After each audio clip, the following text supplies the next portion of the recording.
Good afternoon, folks. I will say I don't want to take up much of your valuable drinking time, but there's potential I will, right? But I know there are a few things a bride and groom should say on their big day. So on behalf of my wife and I, we'd like to thank you all for coming to share our special day with us today. We know most of you have travelled some distance to be with us, and we really appreciate the effort everyone has gone to.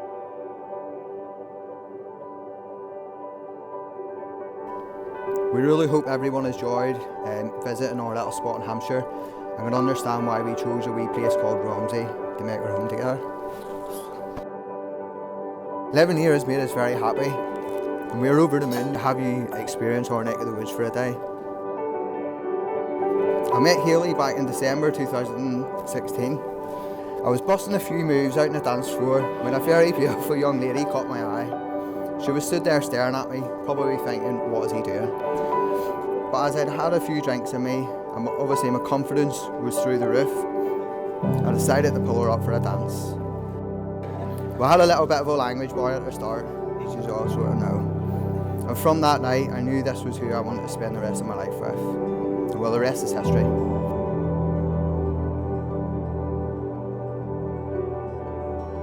Good afternoon, everybody, and welcome. I'm Deacon Paul, one of the ministers here in the Abbey, and it's my privilege and pleasure to welcome you all here today for the wedding of these two young people, who, as you may have noticed, have already made me cry. In the presence of God, Father, Son, and Holy Spirit, we have come together to witness the marriage of David and Hayleigh, to pray for God's blessing on them, to share their joy and to celebrate their love.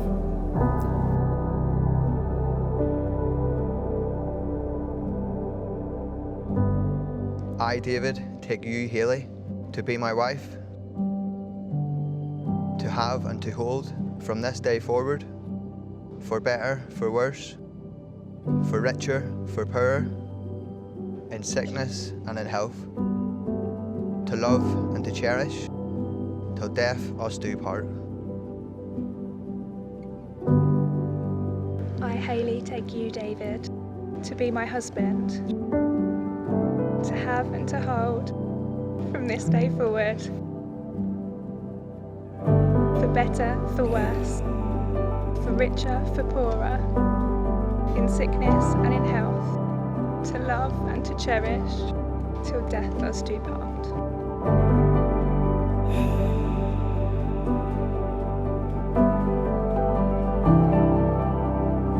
In the presence of God and before this congregation, David and Hayleigh have given their consent and made their marriage vows to each other. They have declared their marriage by the joining of hands and by the giving and receiving of rings. I therefore proclaim that they are husband and wife.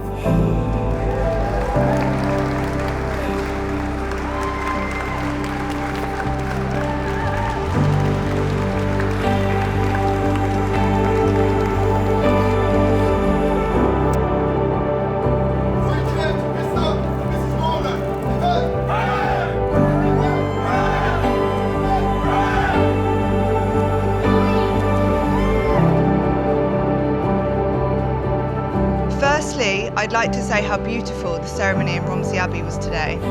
It was so grand and absolutely stunning. Seeing my sister marry the love of her life is an experience I'll never forget.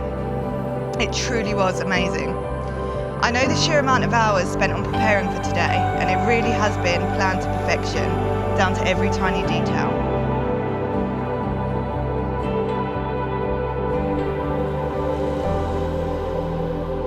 David, thank you for making my sister so happy. You've treated her like a princess, supported her every single achievement and decision, and made her the happiest I've ever seen her. I'm so glad she met you.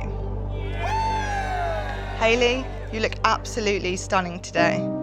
I always knew you'd be a beautiful bride, but you have exceeded all expectations. I'm honoured to have been by your side for every step of this journey. You're such a beautiful person, inside and out. You're the best sister I could ask for, and I'm so lucky to have you. You deserve all of the happiness in the world.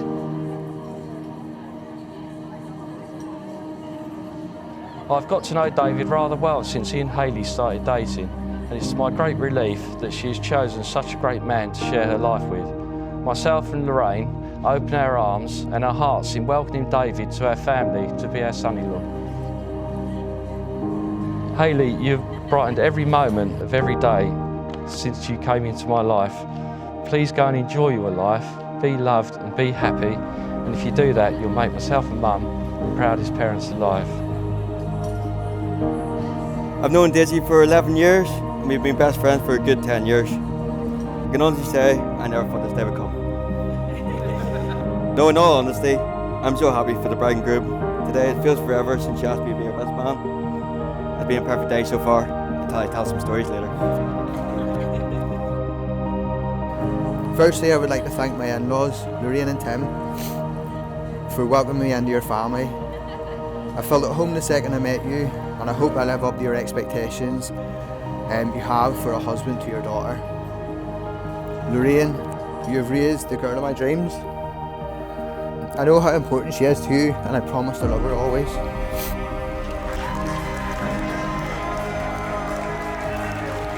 Now I'd like to turn everybody's attention to the gorgeous lady sat next to me. I know everyone will agree with me when I say how beautiful she looks today.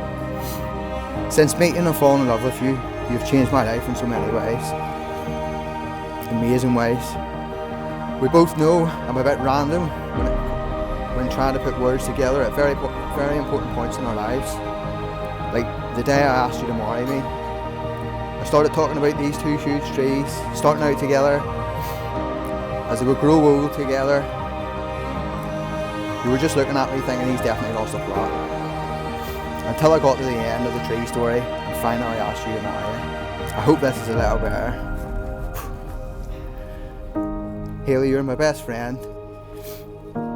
You're the one that always picks me up when I'm down.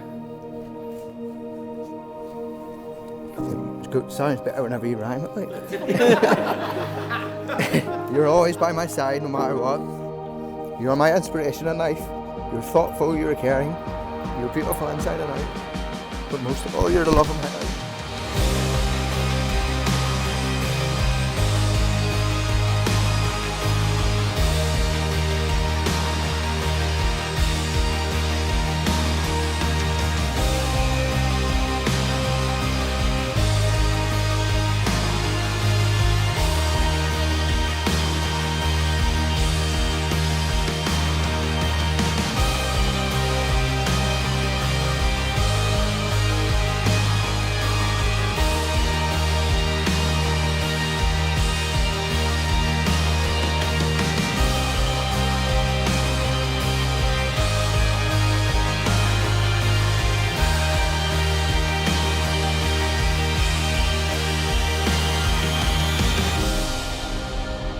Ladies and gentlemen, if you could raise your glasses to my son-in-law David and my beautiful stepdaughter Hayleigh, the bride and groom.